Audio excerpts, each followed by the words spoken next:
Hello everyone, welcome back to the channel. This is your guy Keenan Lambert, and in this video I'm in the sunny and warm Dearborn, Michigan. In this video we're going to discuss the largest Islamic and Arab community in the United States. Let's make a video. Here we go.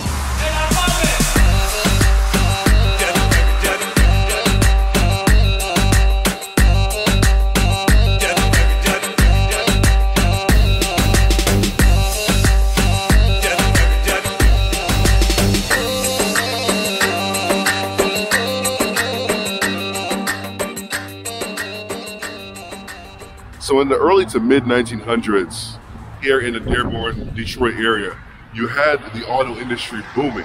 And that's what encouraged a lot of migrants from Lebanon to originally be the first ones to come over. Interesting enough, the majority of the early migrants from Lebanon were actually Christian. Following them came waves of mainly Muslim migrants from other nations within the Levant, as well as the Arabian Peninsula.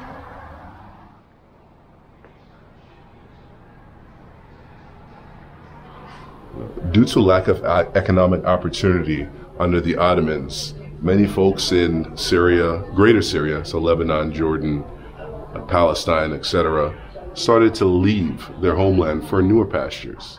My brother right here is originally from Palestine. And you see my boy Ahmed Ibrahim, he actually ended up going to Brooklyn, my hometown. So in 1948, the State of Israel was created out of the land that was Palestine, a land that was previously controlled by the Ottomans, then afterward controlled under the British Mandate. Now, after the State of Israel was created, there was, of course, a war where neighboring Arab nations attacked the new Jewish state in Palestine, and ultimately the Jewish state prevailed. Now, many Palestinian residents that had no part of the war, that maybe lived in Haifa, maybe lived in Tel Aviv, or other parts of what would become the Jewish state, many of them were essentially refugeed and not able to go back to where they lived. They weren't able to because, not because they didn't have the means, but because they were not allowed. In modern day history, that's referred to as the Nakba. Many Palestinians left their home with their keys in hand, expecting to return. For those who did not leave the Palestinian territory during the war, they formed communities out of refugee camps. Those camps were in the proposed Arab state in the West Bank and Gaza. Ultimately, the State of Israel would never allow these Palestinians to return to their homes and would replace them with Ashkenazi, Sephardic, and Mizrahi Jews. After the War of '67, Israel would wrestle control of Gaza and the West Bank from Jordan and Egypt, forcing many of those previously refugeed Palestinians 20 years earlier to live under an Israeli occupation.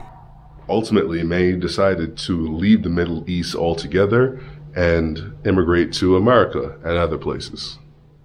Due to economic stagnation under the Ottomans, individuals and families from Greater Syria opted to migrate to areas westward. In the Caribbean, some of the most affluent families are actually of this early Arab migration. Across the Atlantic. Most of those 16 days, no land whatsoever until we got to New York.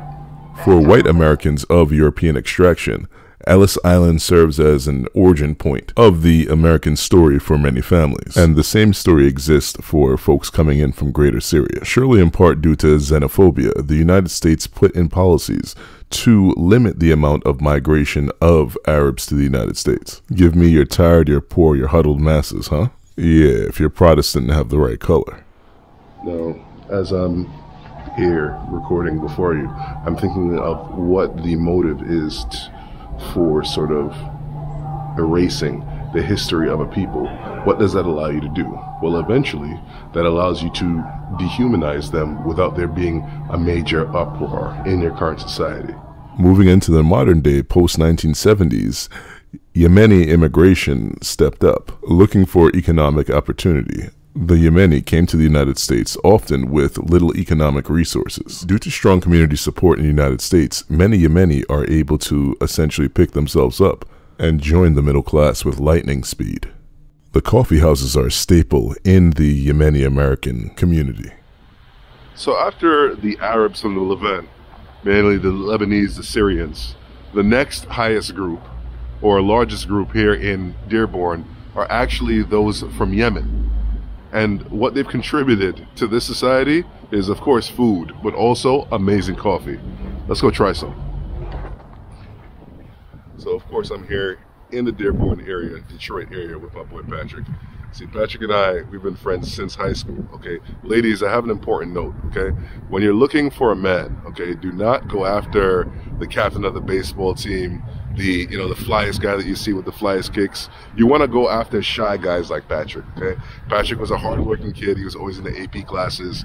Now he's an engineer making mad money, right? When you ladies are single at 35, all you have left are degenerates like me, okay? So pick guys like him.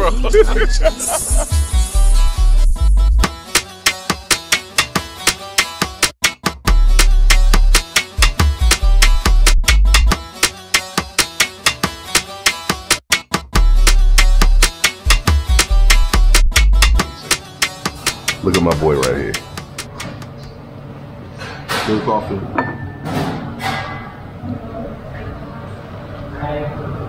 You mentioned earlier that he'd rather come here than go to Starbucks, which is close to his house.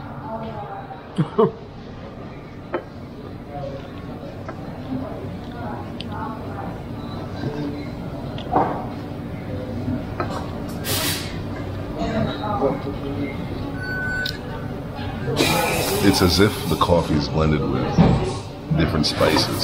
Like you can taste the cinnamon, and then there's something else in there. It almost tastes like a blend of cardamom and like some godly elements.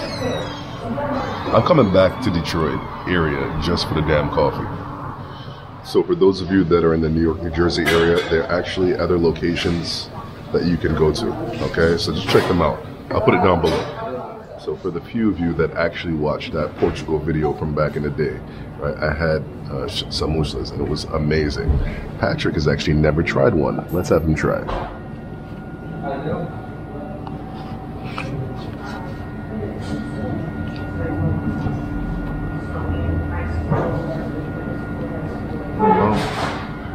How you feel about it?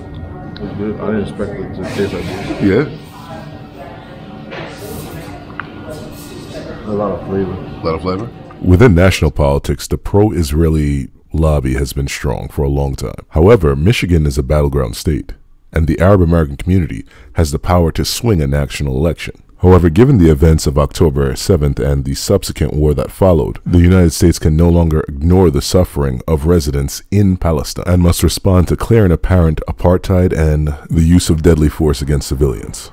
Without a doubt, the centerpiece of the Arab Muslim community here in Dearborn is the Islamic Center of America. This is a beautiful building that provides services to the Muslim Islamic community here. In addition to providing services to the Muslim community, they also do interfaith things, and anybody of any religion can enter. So realistically, one could see it as more so an interfaith site for prayer. Okay, of course, Muslims. The calls for a two-state solution grow louder. Inshallah, satadahara Palestine.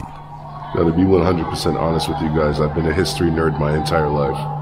And I remember back in, it was either the 6th grade or the 7th grade, in Miss Schweitzer's class, we learned about some of the ancient river valley civilizations in the Middle East. And, the extent of it was ancient Mesopotamia and Egypt. That was it. Here in this museum, you get a chance to learn about the other societies that existed that contributed much to the early development of the world. But honestly, I really do feel cheated as we learned nothing about the Phoenicians, Sana'a, some of those ancient societies, Jordan, etc. The modern day Arab world is so heavily linked with Islam. And, a lot of people don't know that Islam is actually the youngest of the Abrahamic religions.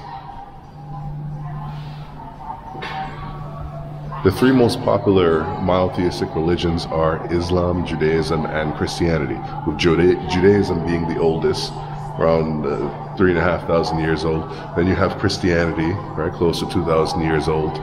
And then you have Islam, which is a little bit younger than Christianity. Despite the division that is sown based in religion, there are really a lot of core tenets that come from those three religions that they all sort of believe in. But aside from religion, Arabs are responsible for a lot of contributions to modern day society, whether it be mathematics, education, medicine, architecture, etc. So as Patrick just mentioned, our society is quick to attribute credit to the Greeks and the Romans without really mentioning other works that they might have built upon. So in ancient Mesopotamia, they didn't quite work out paper in the early going, so instead they did some of their earliest writings on clay tablets that they baked out in the sun.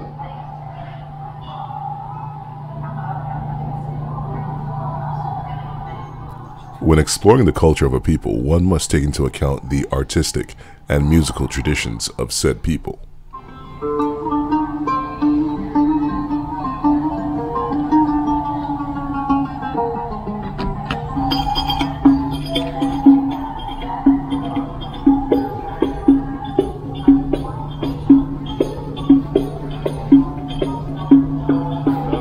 Apologies for the mad grease that's all over my lips. It's cold as hell out here. But we're actually gonna go for the favorite part of the video. The favorite part, of course, is the food part. Excited? Oh, yeah. Can you hear how fake that was? Let's get the yes.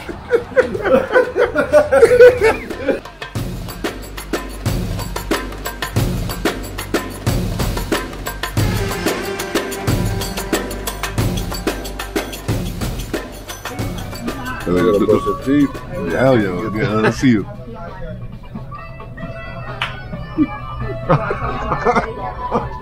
So you see this little tip of garlic that I put in it, you can smell it from like a distance. So my breath is gonna smell like ass later. It doesn't matter. It's all right. Here we go. Booty breath. Here we go.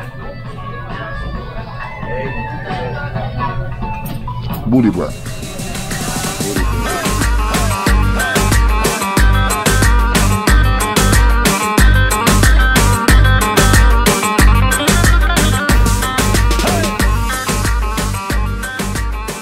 So bro, how does that lamb smell? Delicious. Delicious? Yep. Jump in, let's see you eat. Pause.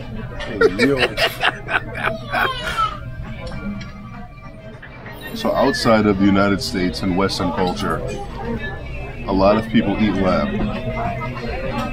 I'm sure a lot of you guys in the middle of the country maybe never even tasted lamb before, so I'll dig into this and I'll tell you let you know how it tastes.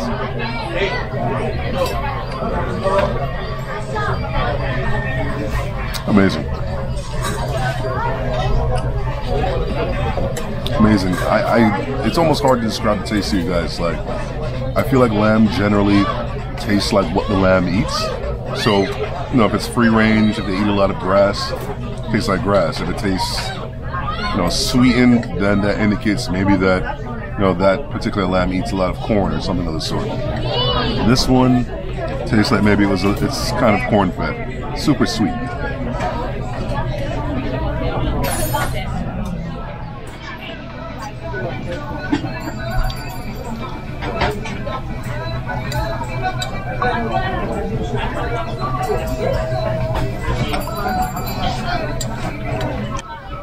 ¿Cómo sabe, loco? Muy bien. Well, you sound Cuban. Yeah? Well, it makes sense.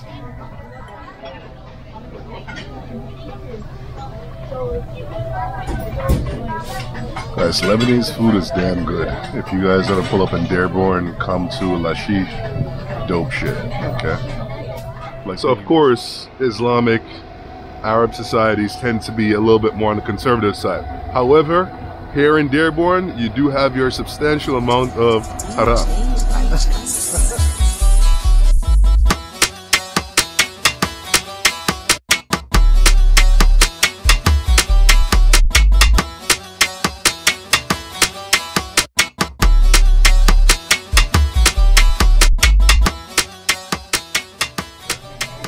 Like, thank you guys so much for watching this video. I'll catch you guys in the next one, the one after that, and then 2 years from now.